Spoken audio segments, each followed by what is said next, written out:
नमस्कार, आप देख रहे हैं एमपी का 2020। जी हां, मध्य प्रदेश में हो रहे बाई इलेक्शन में जो है वो निर्णायक मोड़ ले लिया है और 20 सीटों पर भारतीय जनता पार्टी आगे चल रही है, 7 पर कांग्रेस है और बहुजन समाज पार्टी 1 सीट पर आगे है। इस पर हम चर्चा करेंगे अपने खास मेहमानों के साथ, लेकिन इस वक्त की बड़ी खबर हम आपको बता दें, छत्तीसगढ़ में 1 सीट पर मरवाही में उपचुनाव हुए थे जिसे कांग्रेस ने जीत लिया है। जी हां, 34,377 वोटों से कांग्रेस प्रत्याशी डॉक्टर के ध्रुव ने अपने प्रतिद्वंदी भारतीय जनता पार्टी के प्रत्याशी डॉक्टर गंभीर सिंह को पराजित किया है। तो 1 सीट पर जो उपचुनाव वहां पर हुए हैं छत्तीसगढ़ में, वो कांग्रेस के खाते में ये मरवाही सीट गई है। तो इस वक्त की बड़ी खबर छत्तीसगढ़ से, जहां मरवाही विधानसभा सीट पर कांग्रेस ने कब्जा जमा लिया है और भारतीय जनता पार्टी के डॉक्टर गंभीर सिंह पराजित हुए हैं। 34,377 वोट से कांग्रेस प्रत्याशी डॉक्टर के ध्रुव ने जीत दर्ज की है मरवाही सीट पर और बीजेपी के प्रत्याशी डॉक्टर गंभीर सिंह को हराया है। तो एमपी के 2020 में हमारे खास मेहमान हमारे साथ मौजूद हैं। सुरेंद्र शर्मा जी हैं, वरिष्ठ बीजेपी नेता हैं। सुरेंद्र जी, आपका बहुत स्वागत। और योगेश गुप्ता हैं, कांग्रेस प्रवक्ता हैं। योगेश जी, आपका बहुत स्वागत। योगेश जी, चर्चा का आगाज आपसे ही करूंगा। बड़े कयास लगाए जा रहे थे, बड़े दावे किए जा रहे थे, बहुत सारी बातें ऐसी कही जा रही थी कांग्रेस की तरफ से प्रचार के दौरान, और जीत जो है पूरी ही पूरी 28 सीटों पर दावा किया जा रहा था कि 28 की 28 सीटें ही कांग्रेस जीतेगी। लेकिन जो नतीजा है वो कांग्रेस की आशाओं के विपरीत है। क्या कहेंगे? जी बिल्कुल, जिस प्रकार से उपचुनाव के दौरान मध्य प्रदेश में कांग्रेस के नेताओं की सभा में माननीय कमलनाथ जी की, जीतू पटवारी जी की सभाओं में जिस प्रकार से भीड़ जुट रही थी, जो जन समूह जुड़ रहा था, उसको देखते हुए बिल्कुल ये जीत हमें 100% संभावित नजर आ रही थी। अब आश्चर्य करने वाली बात यह है कि वो जन समर्थन, वो विशाल जन समूह जो हमारी सभाओं में आया था, वो वोटों में परिवर्तित क्यों नहीं हुआ? खैर ठीक है, जनता जनार्दन होती है, जनता ने जो आदेश दिया उसको हम शिरोधार्य करते हैं। कांग्रेस पार्टी का हमेशा लोकतांत्रिक मूल्यों में विश्वास रहा है। लोकतांत्रिक मूल्यों पर विश्वास रखते हुए मैं भारतीय जनता पार्टी और उनके नेताओं प्रवक्ताओं को बधाई देता हूँ। और योगेश जी, बहुत अच्छी बात है और स्वस्थ स्पर्धा होना भी चाहिए, खिलाड़ी भावना से ही लेना चाहिए तमाम चीजों को। लेकिन क्या कमी आपको लगता है रह गई जो इस तरह के परिणाम सामने आ रहे हैं? देखिए राहुल जी, ऐसा है कि अगर अपन इन चुनावों को गंभीरता से इनका परीक्षण करें जी, तो ये बात स्पष्ट नजर आ रही है कि ये चुनाव मुद्दों पे आधारित तो लड़ाई नहीं गया जी। इसमें ना कोई मुद्दा काम किया, ना कोई नीति, ना कोई नेतृत्व। सीधा सीधा ये चुनाव जो लड़ा गया और जीता गया वो चुनावी मैनेजमेंट के आधार पर, भारतीय जनता पार्टी ने ये चुनाव जीता जी। पतन की बात होती है तो चुनाव परिणाम अन्य होती है, कुछ और होती है। जी सुरेंद्र जी, क्या कहेंगे? मैनेजमेंट की जीत बता रहे हैं, चुनाव मैनेजमेंट से जीता बता रहे हैं योगेश गुप्ता जी। कांग्रेस के लोग कमलनाथ को देश का सबसे बड़ा मैनेजर कहते हैं। उनका मैनेजमेंट कहां गया? मंगल के दिन भाजपा का मंगल और कांग्रेस का अमंगल हो गया, क्योंकि रामचरितमानस में गोस्वामी तुलसीदास जी ने लिखा है, उगरई अंत न होय निभाऊ, काल नेम जिन रावण राऊ। आप छलम बेश बनाकर जनता को लंबे समय तक नहीं ठग सकते, आपका अक्सर सामने आ ही जाता है।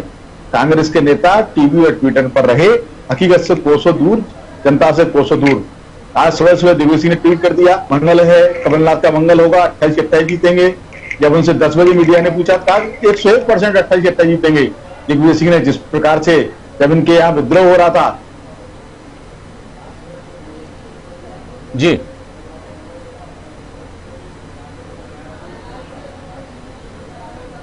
सुरेंद्र जी, आपकी आवाज हम तक नहीं पहुंच पा रही है। योगेश जी, जी राव जी, क्या कहेंगे आप? राजीव जी देखिए, जिस प्रकार से इस चुनाव में धन बल बाहुबल का उपयोग किया गया और पिछले 7.5 माह के शिवराज जी ने अपने कार्यकाल में 10,000 करोड़ रुपए का जो कर्जा लिया सुरेन जी, आपके पास लौटूंगा अभी बीच में आपकी आवाज नहीं आ रही थी, आपके पास आता प्रदेशवासी के ऊपर उस 10,500 करोड़ रुपए को अगर विभाजित किया जाए तो 35,000 रुपए पर व्यक्ति मध्य प्रदेश में 7.5 महीने में शिवराज जी ने कर्जा चढ़ा दिया। अब ये कर्जा जनहित के कार्यों के लिए तो लिया नहीं गया, जाहिर सी बात है इस 10,000 करोड़ रुपए का शिवराज जी ने चुनाव की 15 महीने की सरकार आपकी भी रही, उस वक्त भी काफी कर्जा लिया था कहाँ रहते कमलनाथ जी ने जब मुख्यमंत्री थे वो, और बार बार यही कहा जा रहा था कि कर्ज में ढकेल के गई है भारतीय जनता पार्टी, हम लोगों कर्जदार बना के गई है, कर्ज में डूबी हुई सरकार हमको मिली है। उन्होंने भी काफी कर्ज लिया था और अभी वही बात आप अब कह रहे हैं कि भारतीय जनता पार्टी ने जी कह रहा हूँ कि 1,92,000 करोड़ रुपए का कर्जा माननीय शिवराज जी 2018 की विधानसभा चुनाव के वक्त छोड़कर गए थे मध्य प्रदेश की सरकार के ऊपर। हमारी 15 माह के कार्यकाल में हमने जितना कर्जा लिया उससे ज्यादा कर्जा शिवराज जी ने 7.5 महीने में ले लिया। अब आप बताइए, जब कोरोना के टाइम पे लॉकडाउन लगा हुआ था तो इस पैसे का उपयोग कहाँ किया गया, किस मद में खर्च किया गया यह पैसा, क्या इसकी जवाबदेही है किसी नेता के पास? बात चलिए, अभी तो ये बात की बात हो गई योगेश जी। अभी तो मामला ये है कि ये जो जीत के दावे किए जा रहे थे 28 के 28 सीटों पर जी, कांग्रेस के बड़े नेता चाहे कमलनाथ जी हो चाहे दिग्विजय सिंह जी हो, बहुत ताल ठोक के कहा जा रहा था कि पूरे 28 सीटें जीतेंगी, लेकिन नतीजे जो हैं वो विपरीत आ रहे हैं। आप लोगों की आकांक्षाओं और आशाओं के अनुरूप नतीजे वैसे नहीं आ रहे। दूसरी बात जी, इस बात को स्वीकार करते हैं और अपनी पराजय को भी स्वीकार करते हैं। योगेश जी, आपके पास लौटूंगा। सुरेन जी से बात अधूरी रह गई थी, उनकी आवाज नहीं हमें आ पा रही थी। सुरेन जी क्या कहेंगे? नहीं, देखिए, ये आंकड़ों की बाजीगरी जनता को इस तरह कांग्रेस को बंद करना चाहिए। जनता के सामने इनकी कलई खुल चुकी है, जनता इनकी हकीकत जान चुकी है। जनता ने जनादेश दिया है शिवराज सिंह के सुशासन को। आप कह रहे हैं कर्ज ले रहे हैं, क्या कोरोना में जनता को बंद देते थे? आपने सरकारी योजना बंद कर दी, संबल जैसी योजना जिसमें किसी गरीब की मृत्यु होने पर उसको तुरंत 5,000 रुपए अंतिम क्रिया के लिए मिलते थे, आपने योजना को बंद कर दिया। आपने माँ बहनों को जब बच्चा होता था तो 4,000 पहले 16,000 12,000 बाद में मिलते थे, वो आपने बंद कर दिए। आपने गरीब को जो 2 लाख रुपए 4 लाख रुपए उसके लिए दुर्घटना में और सामान्य मृत्यु पर मिलते थे, वो आपने बंद कर दिए। आपने कन्यादान योजना बंद कर दी, आपने तीर्थदर्शन योजना बंद कर दी। अरे आपने काम ही क्या किया? आपने केवल एक काम किया है, ट्रांसफर उद्योग के अलावा कमलनाथ जी ने कोई काम नहीं किया। और दूसरी बात मैं आपके चैनल के माध्यम से कहना चाहता हूं, भारतीय जनता पार्टी का एक एक कार्यकर्ता, माननीय मुख्यमंत्री शिवराज सिंह चौहान, माननीय प्रदेश अध्यक्ष वी डी शर्मा जी, माननीय ज्योतिरादित्य सिंधिया जी और तमाम बड़े नेता से लेकर मेरे जैसे छोटे कार्यकर्ता एकजुट होकर भाजपा की जीत के लिए लगा। अरुण यादव कहाँ थे, राहुल भैया कहाँ थे? आपने सारे नेताओं को घर बिठा दिया। एक केवल कमलनाथ, मैं कमलनाथ का अहंकार और उनकी बदजुबानी इस चुनाव में सर चलकर बोलती रही। राहुल गांधी को भी उन्होंने कहा, किसी ने समझा दिया होगा राहुल गांधी को, कमलनाथ भी राहुल गांधी को पप्पू करके इस चुनाव में मानते चलते रहे। आप अपने नेताओं को नहीं मान रहे। आपका संगठन बिखरा हुआ था, हमारा संगठन मजबूत था, हमारी नीतियां अच्छी थी, हमारा सुशासन अच्छा था, चुनाव जीते। सुरेन जी, अभी योगेश जी कह रहे थे और ये बात हमने भी देखी इस चुनाव प्रचार के दौरान कि मुद्दे कहीं नहीं थे और एक दूसरे की खामियां गिनाने का काम ज्यादा हुआ। और जैसा आप भी कह रहे हैं कि यही सब बातें चुनाव प्रचार में आप लोगों ने भी उठाई। मुद्दे जो है गरीबी के, बेरोजगारी के मुद्दे हैं, वो पीछे रह गए। और जो कांग्रेस की खामियां हैं या जिस तरह की उन्होंने जो टूट फूट हुई या 22 विधायक जो हैं उनके टूट कर बीजेपी में आए और यही सब चीजें थी, वो बहुत ज्यादा असर उनका आप डालने में कामयाब रहे। और वही चीजें हैं कि कांग्रेस जो है वो कहीं ना कहीं अब मुद्दों को भुना नहीं पाई और ये परिणाम आ रहे हैं। अब जो है परिणाम जैसे भी जो आ रहे हैं, जैसा दिख रहा है सुरेन जी, इसके बाद अब बात होती है कि मध्य प्रदेश में स्थायी सरकार हो, यही प्रदेश की जनता भी चाहती है। और अब विकास की बात हो, क्योंकि विकास की बात 2018 के चुनाव के बाद से बहुत ही कम कही गई और उतना जो है कुछ तो कोरोना ने कसर पूरी कर दी और कुछ काम हुए भी नहीं। 15 महीने का जो शासन रहा कांग्रेस का, उसमें जो निर्णय लिए जाते रहे, उसके बाद फिर टूट फूट होना शुरू हो गई। उसके बाद बीजेपी सत्ता में आई तो उपचुनाव की तैयारियों में जुट गई, लेकिन विकास जो है मध्य प्रदेश का इस बीच बहुत पिछड़ गया है। अब क्या लगता है, यदि जिस तरह के रुझान दिखाई दे रहे हैं, भारतीय जनता पार्टी की स्थायी सरकार बनती दिखाई दे रही है मध्य प्रदेश में। अब फोकस जो है मध्य प्रदेश के विकास का होना चाहिए, जन आकांक्षाओं को पूरा करने का होना चाहिए। अब क्या कुछ रणनीति रहने वाली है सुरेंद्र जी, ये बताएं आप सरकार। ये रणनीति वो तो स्पष्ट है, सुशासन और विकास से भाजपा का मूल मंत्र है। जिन योजनाओं को कमलनाथ सरकार ने बंद कर दिया था, चाहे वो संबल योजना हो, चाहे लाली लक्ष्मी योजना हो, चाहे वो कन्यादान योजना हो, चाहे तीर्थदर्शन योजना हो, उनको हम दोबारा से प्रारंभ करेंगे।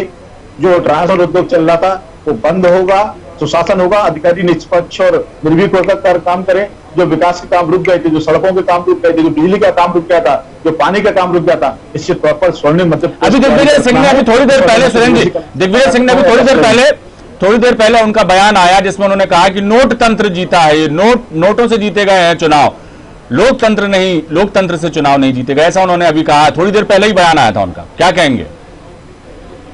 जय जय पाव पड़े संतन के ताटा बंटा ढार। मिस्टर बंटा ढार ने पहले राहुल गांधी के गुरु बने तो राहुल गांधी को खत्म कर दिया, कांग्रेस को देश में खत्म कर दिया। यहाँ के कमलनाथ के सिर पर बैठ गए, बड़ा भाई सरकार चला रहा था, ये सुपर मुख्यमंत्री के पीछे सरकार चला रहे थे, ये नोट गिन रहे थे, ये ट्रांसफर उद्योग चला रहे थे। दिग्विजय सिंह के कारण कांग्रेस का प्रदेश बंटा ढार हुआ। दिग्विजय सिंह बड़ी चतुराई से, मैंने कहा ना कि सुबह भी वो कमलनाथ को भ्रम में रखे रहे, 28 जीतोगे, कमलनाथ को निपटा दिया। पहले सिंधिया जी के साथ सर्वे करके उनको पार्टी छोड़ने मजबूर कर दिया। अब अगले 30 साल दिग्विजय सिंह और उनके बेटे कांग्रेस पर राज करेंगे। दिग्विजय सिंह के अपने षड्यंत्र में सफल हो गए। योगेश जी, कहीं ना कहीं एक बात है, 2018 के चुनाव में हमने देखा कि तमाम मतभेद भुलाकर कांग्रेस ने जो गुटबाजी है उसको लेकर जो आरोप कांग्रेस पर लगते रहे हैं उसको दरकिनार करके एकजुट होकर उन्होंने चुनाव लड़ा और सफलता भी प्राप्त की। लेकिन फिर जैसे ही सरकार बनी उसके बाद टूट फूट हुई, कितने लोग वहां से कांग्रेस छोड़कर बीजेपी में शामिल हुए, उसके बाद भी गुटबाजी में बटी हुई कांग्रेस दिखाई दी। इस उपचुनाव में भी यही एक बहुत बड़ा कारण क्या आपको नजर नहीं आता? मिलकर चुनाव लड़ा जाता तो परिणाम शायद कुछ और होते।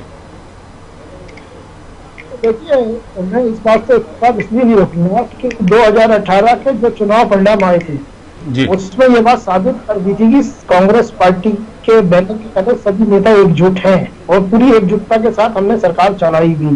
15 महीने में जो कार्य हमने करके दिखाए, जो भूमाफियों के खिलाफ अभियान चलाया, जिससे मध्यम वर्ग को राहत मिला, जो पीड़ित मध्यम वर्ग सालों से 15 सालों से उपेक्षित चला रहा था, उससे राहत की सांस थी कि हमारी सुनवाई करने वाली सरकार आई है।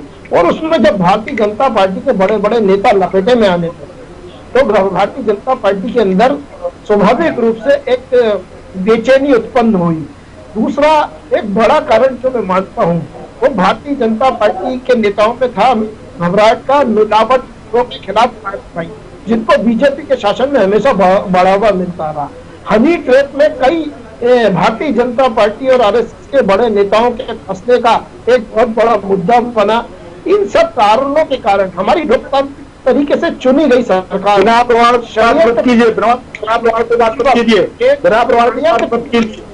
नेतृत्व के इशारे पर हमारी सरकार को गिराया गया, जिसको माननीय शिवराज जी ने स्वयं अपनी सांवेर की सभा में स्वीकार किया कि सिंधिया का सहयोग नहीं मिलता तो हम सरकार नहीं गिरा पाते और सरकार गिराने का इशारा हमें दिल्ली से मिला।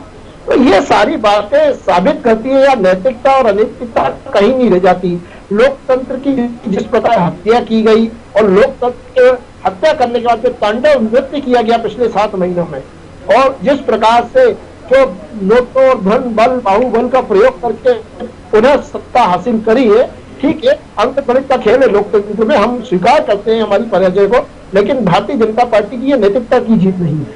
क्या कहेंगे सुरेंद्र जी? ये तो इनकी बातों से लग रहा है क्रिश्चियानी बिल्ली खंबा नोचे। नैतिकता के आधार पर जनता ने दिए, लोकतंत्र की जीत है। ये लोकतंत्र की हार हुई है, भ्रष्टाचार की हार हुई है, तबादला उद्योग की हार हुई है, प्रशासन की हार हुई है। कंप्यूटर बाबा जैसे लोग इनके पनप रहे थे, वो हर जगह जाके वसूली कर रहे थे। मिर्ची बाबा जैसे उनके पनप रहे थे। दर्जा किसने दिया था? शिवराज जी को राज्य बनाया था आपकी सरकार ने। जयवर्धन के शिवराज नियम थे, जयवर्धन आपने नियम थोड़े कुल मिलाते आपने प्रशासन चलाया था, उस प्रशासन कांच हुआ। अपना घर आप संभाल नहीं पाए, ज्योतिराज सिंधिया आपके बड़े नेता थे, कमलनाथ जी अहंकार में भरे हुए थे कि मंत्रियों से मिलते नहीं थे, विधायकों से मिलते नहीं थे। चलो विधायक आता तो मंत्रियों से एक काम नहीं करा सकता था। जनता के विकास के लिए, प्रदेश के विकास के लिए, जनता के लिए आपके पास पैसे नहीं थे। जैकलीन फर्नांडिस और सलमान खान को देने के आपके पैसे थे। वैसे कमलनाथ का मुंह फूला रहता था, लेकिन जैकलीन सलमान पास आते थे लोग खुश हो जाते थे। ये आपके मुख्यमंत्री का व्यवहार और चरित्र था, जनता ने उसको देखा है। आपने जनता से धोखा किया कि हम किसान का कर्जा माफ करेंगे, 10 दिन के अंदर करेंगे। राहुल गांधी उंगली पे गिनती गिनते थे, 1 2 3 4 5 6 7 8 9 राहुल 10 दिन में कहा था, 10 दिन में कहा था, 10 दिन में हुआ क्या? आपने कहा था आपने नौजवान को रोजगार के 50 दिया, आप उसके लिए आपने क्या कहा? बैंड बजाओ, ढोल चलाओ। कमलनाथ कह रहे थे संसद में जाएगा तो गरीब कह रहे थे चलाएगा। आपने जनता का अपमान किया था और अपमान का पूरा जनता ने। आप देखिए ना, प्रभु राम चौधरी 50,000 वोट से जीते हैं। चलिए, अब आरोप प्रत्यारोप जो है सुरेन जी, अब ये तो अब लगते आ रहे हैं, हमेशा पक्ष और विपक्ष में नोकझोंक होती ही है, लेकिन अब स्थितियां अब जो जिस तरह से बदल रही हैं, वापस जो है एक मजबूत स्थिति में बीजेपी की सरकार यहां पर बनती हुई दिखाई दे रही है। 28 में से हम आपको बता दें कि मध्य प्रदेश में 11 सीटों पर बीजेपी ने जीत दर्ज करी है। 1 सीट ब्यावरा में कांग्रेस जीती है, 1 सीट कांग्रेस के खाते में गई है। पोहरी विधानसभा सीट पर भी भारतीय जनता पार्टी ने विजय का परचम लहराया है। बीजेपी के सुरेश धाकड़ जीते हैं। हाटपिपलिया में भी बीजेपी ने जीत दर्ज की है। हाटपिपलिया से बीजेपी के मनोज चौधरी जीते हैं। तो कुल मिलाकर 28 में से 11 सीटें अभी भारतीय जनता पार्टी के खाते में चली गई हैं। 1 सीट पर कांग्रेस ने जीत दर्ज की है। धीरे धीरे परिणाम जो हैं जैसे जैसे आते जाएंगे हम अपने दर्शकों को बताते जाएंगे। सुरेन जी, अब बड़ी जिम्मेदारी है, सिर्फ जीतना ही काफी नहीं है। जीत के बाद अपने आप को साबित करना, अपने वादों पर खरे उतरना, अपने दावों पर खरे उतरना और जनता का विश्वास जो जिस जनता ने आपकी पार्टी पर विश्वास जताया है उस पर खरे उतरना एक बहुत बड़ा नैतिक दायित्व भी है, आपका जिम्मेदारी भी है। और हम उम्मीद करेंगे कि सरकार इसको जब स्थायित्व मिल रहा है तो जनता को भी राहत मिलेगी और बेहतर विकास मध्य प्रदेश का होगा।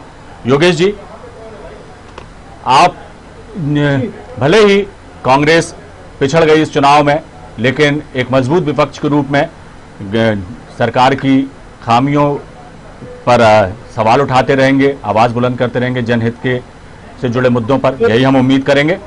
चर्चा का समय जी, विधानसभा के मुद्दे उठाएंगे जी, बिल्कुल बिल्कुल योगेश जी, यही कर्तव्य भी बनता है, दायित्व भी बनता है विपक्ष का। और विपक्ष भी जो मजबूत रहेगा तो निश्चित ही सरकार पर भी दबाव रहता है कि इधर उधर उसका ध्यान नहीं भटकता और जनता के हित के प्रति वो जो है हमेशा ऐसे ही बेहतर काम करती है। सुरेन जी, बहुत बहुत शुक्रिया आपका इस चर्चा में हिस्सा लेने के लिए। योगेश जी, आपका भी बहुत बहुत शुक्रिया इस चर्चा में हिस्सा लेने के लिए।